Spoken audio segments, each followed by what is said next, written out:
Admit it, Dad, you didn't even think about the 2025 Volkswagen Taos, and I'll be honest, I kind of looked past it as well. But today I'm wearing my dad glasses. I got my somewhat hipstery, urban dad vibe kind of thing going on because that's exactly where this car would live. Now you look past it, much like myself, and you'd be wrong to do so. Don't judge a book by its cover, a wine by its label, or an SUV by its size. Thank you for watching Hot Cars. I'm Bradley Hasemeyer, and this is Dad Drives. This is a car review with Dad in mind. And with Dad in mind, that's why you've got to take a look at this 2025 Volkswagen Taos. Now, like I said before, you probably missed it. You probably weren't considering it. Maybe you were thinking Tiguan, probably you were thinking Atlas, but I'm really impressed with this. And that's also because I'm a little bit jaded, because I've been fortunate enough recently to drive some six-figure cars. I had the 2026 Escalade IQ. That's $130,000. I had the Mercedes Maybach GLS 600, $200,000. And wait.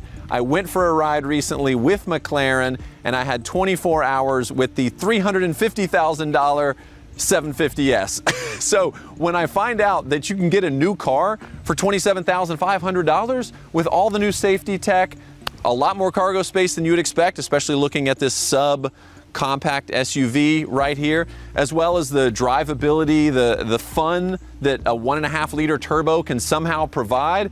I'm going from twin turbo V8s to a 1.5 liter single turbo. There's not even a dual clutch gearbox in this, and it's still great. So today I want to show you why this should be on your list, especially for those new dads or the young families. You're gonna love this thing. All right, so let's start with the outside, then the inside, then I'll drive and find out what you guys think. Let's go to the outside. All right, so I'm gonna start in the front up here. I like how the hood actually has some detail to it. You see some of the sculpted lines there on the front. There is an optional light bar. This is the SE trim. There's an S and an SE, an SE black, SEL goes all the way up. But there's not a whole lot of difference in terms of the exterior styling for that. But I really love these lights. Now these lights in the SEL are adaptive, so they level out while you're driving, and when you turn the steering wheel left and right, they actually swivel to the left and to the right. So if you're going down, say you're going down this road and it's so twisty and it starts to turn right, as you turn right, your lights turn right. I think it's beautiful. Not a new technology, but impressive again to get it at this price point. Something that's really nice from a safety perspective. Your partner or whomever is going to be driving this car, you want it to be safe. All right, and we're looking at the side here, this belt line right at the top, very chiseled. Down at the bottom, some nice detail as well. And let's talk about these wheels. I like the shape, I like the design, and look at the ingenuity here, the engineering. See how these bits are filled in, but these are open?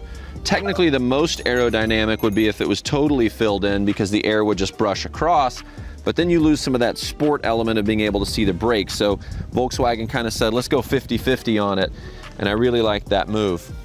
The 3/4 angle here, not unlike other subcompact SUVs, but I think they've done a really nice job with giving it shape. You can see some of the, even like the Audi Q3, Q5 kind of elements in here. Light bar all the way across the back with a backlit VW. That's a really nice detail. Now it is the SE, so you don't even have an automatic lift gate. To manually lift it, and this is partly what sets this car apart. This has more cargo capacity than competitors like the HR-V, and it's actually just a little bit more than the Tiguan, which is actually the bigger sibling. So that's a bigger car with a tiny bit less cargo space. So I'm so impressed with this, and a big reason for that is how this floor is lowered. You can see how the back of the seat would come down. Normally the floor would go there, but it's dropped down some more. So you get a few more inches of cargo capacity because this right here, which is really nice. This looks like you could probably buy an accessory to cover the back in case you were worried about that. But that's just part of that styling. On the back you have some fake exhaust pipes there. Yep, just a piece of trim, but it's nice. Symmetrical. Parking sensors on this SE trim. That's another one of those great value pieces.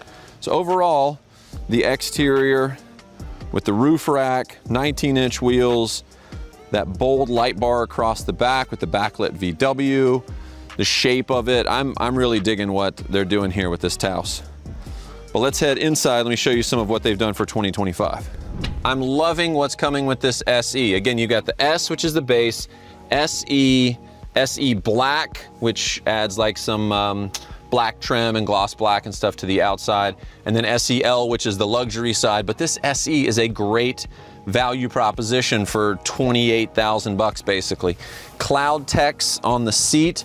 I love the kind of the design. I love the multiple uses of material, this kind of like faux leather, and then it just feels like this would be easy to clean.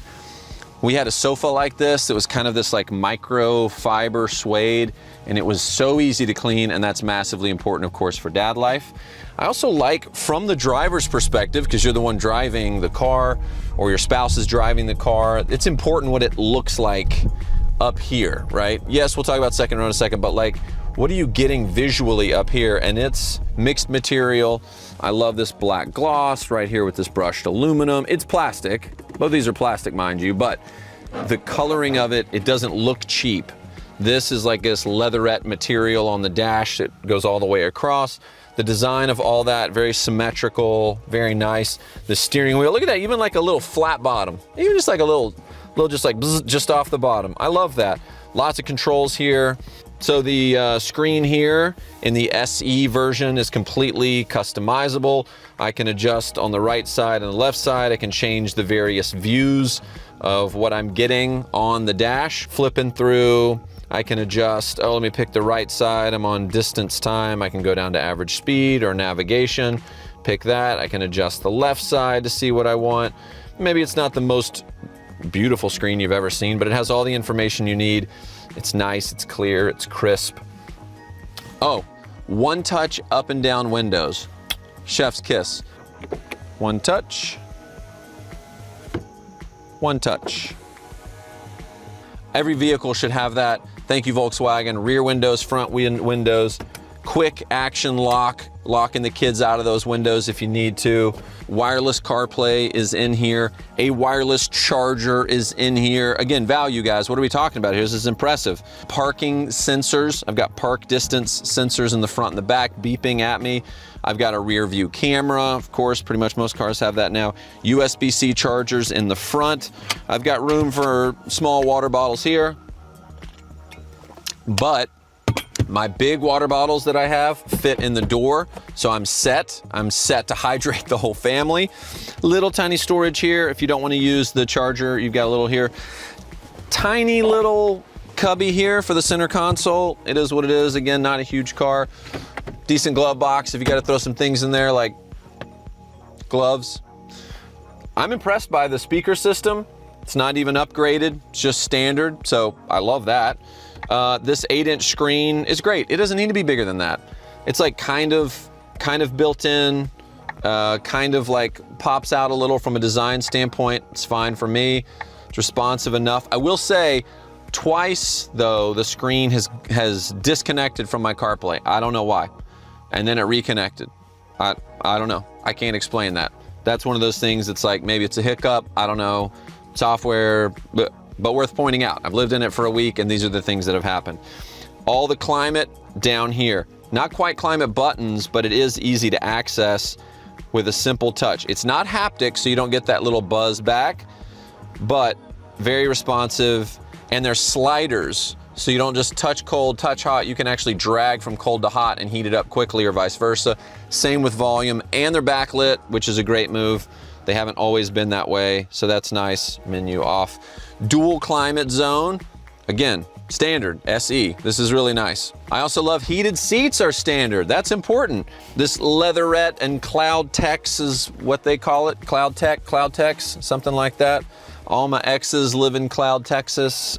I don't know, guys, I'm just spitballing here. It also has IQ Drive. This is standard. It's like the adaptive cruise control, lane keeping, blind spot, all that kind of thing. So all that's built in as well.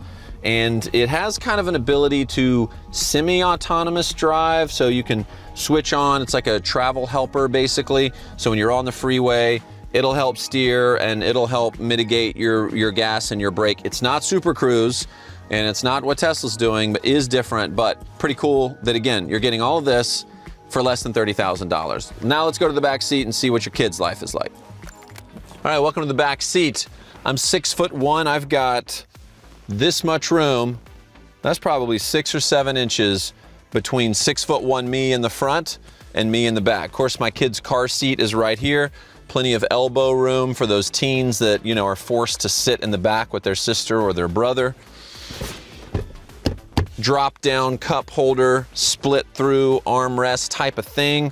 There are vents in the middle and the back, which I love. Not your own climate zone, but it's an SE, guys. Come on, it's an SE. You can open it and close it. That's nice. USB-C charger back here. Little map pockets in the back in case your kids are reading magazines and don't get car sick, which is a blessing. In terms of headroom, plenty of headroom. Again, the shape of this vehicle really lends itself well to legroom, headroom. It's not trying to be super sporty with like a slick back. Fairly boxy, and that's great for dad life. And from a design standpoint, one of the most impressive features here is how deep the floor goes. It's able to go that much further down, and that's super valuable because that would be my legs up here, but now it's so much more comfortable, and that's throughout the car. So that's part of that design that helps the vehicle feel bigger, actually is bigger on the inside than you would expect from the outside. So kudos to Volkswagen for putting that in.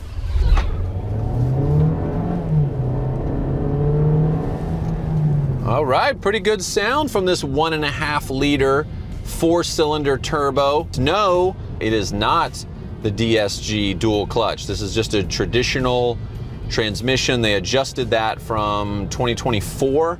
I think they did have the DSG, but they don't anymore. I'm not sure if that was a weight thing for efficiency or if people just didn't like that transmission, but it is what it is.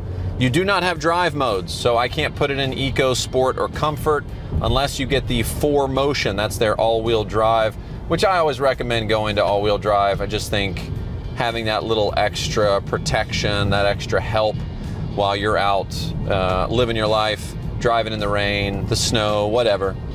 I was instantly surprised by the low-end torque from this turbo, and what that means is your off-the-line feel is quick. The car is not fast like a twin-turbo V8 McLaren, but when you're pulling out in front of somebody, that turbo is kicking in early and it's pushing you through the gears, and I really like that. So here, pulling out, I can even get wheel slip. There we go. It's working hard. It was hunting there for a minute, and that's okay. I don't mind that too much. It's not always just about what does the engine sound like or just about even the specs of the 1.5 liter turbo 4, but it's also about what does it feel like to drive from a kind of suspension perspective, but also like what's the view from up here? And there's a lot of glass, and I like that. Partly that's in the design of the vehicle, right? When you look at the profile, you can see how the somewhat boxiness of this really lends itself well to having great visibility. But I've got great visibility all around. Of course, that C-pillar in the back, which is basically the piece that is the end of the car where the hatch opens up, that's terrible in almost any car. It's not awful here because there are windows back there, as if there was going to be a third row, but there's not. So that's kind of a nice element of just also greenhouse bringing in more light. You can get a pano roof. This one obviously does not have the pano roof, but that is an option. The car feels like it's still in control. It's got all the nannies, you know, like your traction control and all of those things are going to come in handy, especially if it's just front wheel drive. It's kind of fun. I'm kind of like drifting it down the lane here. That's pretty cool. I like that. The interior feels spacious enough, and yet you're not having to pay for all that extra real estate. And real estate is expensive. It is worth noting there's a little bit of turbo lag. That's to be expected. It's probably a small turbo. The engine is small. I mean, it looks like you could almost store stuff in the frunk. But overall, I like the engine and transmission combination. All right, Dad, so what do you think? Was I right that we were wrong to look past the 2025 Volkswagen Taos? I think I was. So hopefully this helps you make a better buying decision. Maybe this ends up on your list. If you're somebody with a small family or you're a new parent and you don't have the scratch of someone who's in their 40s or 50s because they've been well established, but you need something safe, this is a fantastic option. Or if you live in a place like New York, we lived in Brooklyn for a few years, this would have been a perfect vehicle for that. Easy to park, great size. Oh, fuel economy. I mean, how about 36 mpg on the freeway and 400 more miles worth of range? You're not even having to stop that much. I don't know, this has really impressed me and I love it. So thanks for watching Hot Cars. Make sure you subscribe to our socials. Make sure you subscribe to my socials at Hasemeyer on TikTok, BHaz on Instagram. So glad I could bring you this car and definitely curious your thoughts, huh? Is this something you would consider? Does this fit your lifestyle? All under 30,000 for a brand new car? I'm like, yo, Volkswagen, very good. Das ist a good car, very good up there. Okay, until next time, gots to go.